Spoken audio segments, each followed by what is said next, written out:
तानसेन मुगलकालीन भारत के सबसे श्रेष्ठ संगीतकार थे। वे अकबर के दरबार के नवरत्नों में न सिर्फ शामिल थे, बल्कि अकबर उनके संगीत के दीवाने भी थे। एक दिन संध्या समय ऐसे ही अकबर व तानसेन बैठे हुए थे कि अकबर ने तानसेन की तारीफ करते हुए कहा, तानसेन, मैं नहीं मानता कि तुम सा संगीतकार कोई कभी पैदा हुआ होगा या भविष्य में कोई पैदा होगा।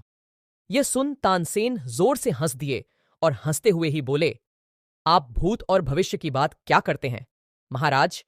अभी मेरे पूज्य गुरु हरिदास मौजूद हैं और इनके संगीत के सामने मेरा संगीत कुछ भी नहीं। अकबर यह सुनते ही बुरी तरह चौंक गए। उन्होंने दृढ़तापूर्वक कहा, यह तो हो ही नहीं सकता। शायद तुम्हारे गुरु हैं, इसलिए तुम्हें ऐसा लग रहा है। तानसेन ने कहा, नहीं महाराज, मैं जो कह रहा हूं वह बात 100% सही है। इसमें गुरु प्रभाव तनिक भी नहीं।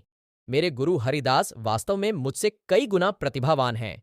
लेकिन अकबर को अब भी विश्वास नहीं हो रहा था, सो उन्होंने तत्क्षण तानसेन से कहा, ठीक है, तो उन्हें दरबार में बुला लाओ, मैं उनका संगीत सुनना चाहता हूं। तानसेन ने हंसते हुए कहा, वे दरबार में कभी नहीं आएंगे। उनका संगीत सुनना हो तो हमें ही उनके वहां जाना पड़ेगा। अब अकबर तो कला प्रेमी थे। वे तुरंत तानसेन के साथ हरिदास के घर जाने को निकल पड़े। जैसे ही घर के निकट पहुंचे, तानसेन ने कहा, हम यहां बागड़ में छिप जाते हैं, देखते हैं वे कब राग छेड़ते हैं। अकबर बोले, अरे, हम यहां इंतजार क्यों करें? तुम जाकर उनसे कह दो कि महाराज स्वयं पधारे हैं और आपका संगीत सुनना चाहते हैं। तानसेन ने कहा, यह नहीं हो सकता महाराज, उन्हें आपके आने जाने से कोई फर्क नहीं पड़ने वाला। वे तो अपनी मर्जी से अपने समय पर ही राग छेड़ेंगे। अब तो और कुछ किया नहीं जा सकता था।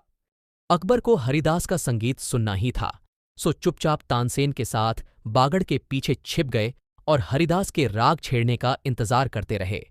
उधर मध्यरात्रि को हरिदास ने आलाप छेड़ा, और छेड़ा तो ऐसा छेड़ा कि अकबर स्तब्ध रह गए।